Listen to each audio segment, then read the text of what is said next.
Most prepping advice tells you to turn your home into some kind of fortress, and today I want to debunk that just slightly. The smarter way to start prepping is actually much simpler than that. There's no bunker, even though they're pretty cool. There's no big budget. Everything fits in a bag.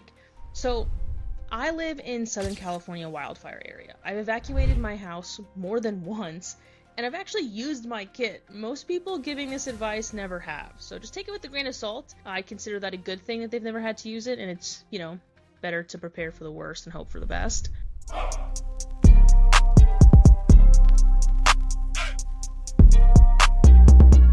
Now, let's get into what I call the fortress mistake. The most common beginner mistake is assuming your home is the safe place to begin with, so you prep as if you're always going to be there. I know COVID kind of is skewing this theory a little bit, but hear me out. Your home is often the thing that gets compromised. In a wildfire, the house is the infrastructure that fails. On the Gulf, flooding does the same thing. Your home essentially becomes the emergency. So the real question isn't how do I fortify my home? It's if I can't stay here, what do I need to do to get to a place of safety and sustain myself once I'm there? So you're prepping to leave, you're prepping to get to a place of safety and not to fortify. Next, you want to prep for likely events, not movie scenarios. Look at what's actually probable where you live. Don't get me wrong, we all prep as if it's going to be the zombie apocalypse, but as a beginner, just easy there. In a dense city, it's often utility failure or other people, man-made, essentially. Although there are some cities that are susceptible to natural disasters. For example, on the Gulf, it's flooding. In the Pacific Northwest, it could be constant rain and flooding and snow. For me, in wildfire country, it's just straight up fire and evacuation. So you want to prep for where you actually are as well, not just your home. So something can happen while you're at work, while you're at the grocery store. No matter where you're at, something could potentially go wrong. So be honest with yourself. If you're at work, does your car have a basic kit? If the car is out, is compromised, can you get home on foot? Is walking even feasible, say, with the tornado moving through? That's why the plan has to be mobile, at least when you're first starting out. So the first thing that I recommend is that every beginner starts with the FEMA Basic Emergency Supply Checklist, which is at ready.gov/kit. It's a free list, and it's shorter than people actually expect. But here's the core of it. 1 gallon of water per person, non-perishable food, a hand crank radio or battery operated radio that's preset ideally to the channel for weather alerts, flashlight, first aid kit, extra batteries, a multi-tool, a manual can opener, local maps, laminated ideally, your phone with the charger and a backup battery, and a couple copies of your important papers. I put my important documents in a fire retardant envelope. You might want to do the same. Skip the pre-made kits though. They're cheap for a reason and often very unreliable.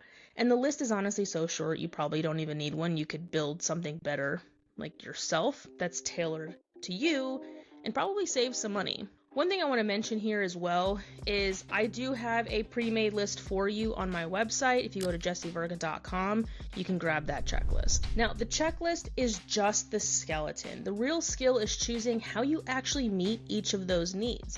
So 2 people can check the same box, but in completely different ways. Here are some examples. Staying warm. Do you want to carry extra clothing or a blanket? So it's whichever you would actually reach for. For me, it's a blanket. Staying dry. Do you want to use cheap frog togs if rain is unlikely for you? Or do you need legitimate rain gear if you're somewhere like the Pacific Northwest or Florida? So spend where the risk is real. Next, water. Do you want to go with filters or purification tablets? That's going to depend on, are you near natural water sources? Or, is it less critical because you're in a dense city and there's safe water to drink? Food. You don't need a year's worth of food. Ask if you can acquire food based on what it would take for you to get to a place of safety. If you're in a desert or extreme cold or really remote areas, maybe you want to grab some of those long shelf life food items. That brings me to my next point. Here's what I'm calling the quiet failure of most beginner kits, is you build one, half of it expires within a year or two, you never used it, and now it's just dead weight. and now you have to like rebuy everything, and it just feels like a waste of money, and there's really nothing worse than that. So start with the true non-negotiables, right? Food, water, shelter, protection from the elements, right? Water purification, and try to go for things that have that longer shelf life, like food, for example. If you're going to grab some of those meals, maybe a couple meals, and they usually last like 10-15 years. This way you're not constantly replacing things. And be honest about what does expire.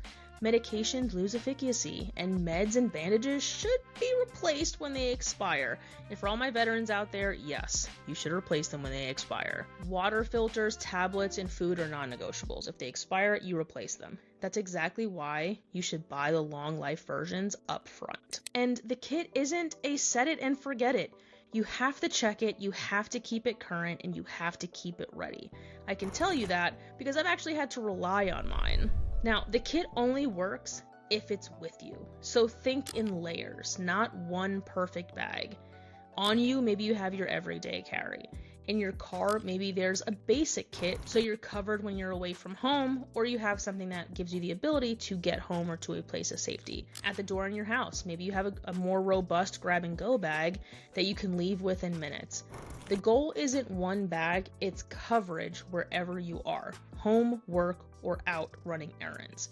I always recommend that you start with the home kit, assuming you have an EDC. If you don't, then step 0 is EDC. Prepping isn't about a fortress. It becomes that, but it's more so a peace of mind that wherever you are, you can get to safety and take care of yourself and your family once you're there. That should be attainable for everybody. Hopefully this will help you get started. So here is what I recommend your next step be. Pull up the FEMA checklist at ready.gov/kit.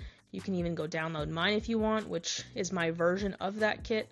Look up the likely disasters in your area if you are not familiar, and start with the non-negotiables you cannot live without. I do a full walkthrough of my own kit and gear review every year heading into wildfire season. I'm actually about to do one, so subscribe if you want to catch that. Think deeper about the risks where you actually live. Live wiser by preparing before you need to. Stay ready with a kit that goes where you go. I'm Jessie. See you in the next one.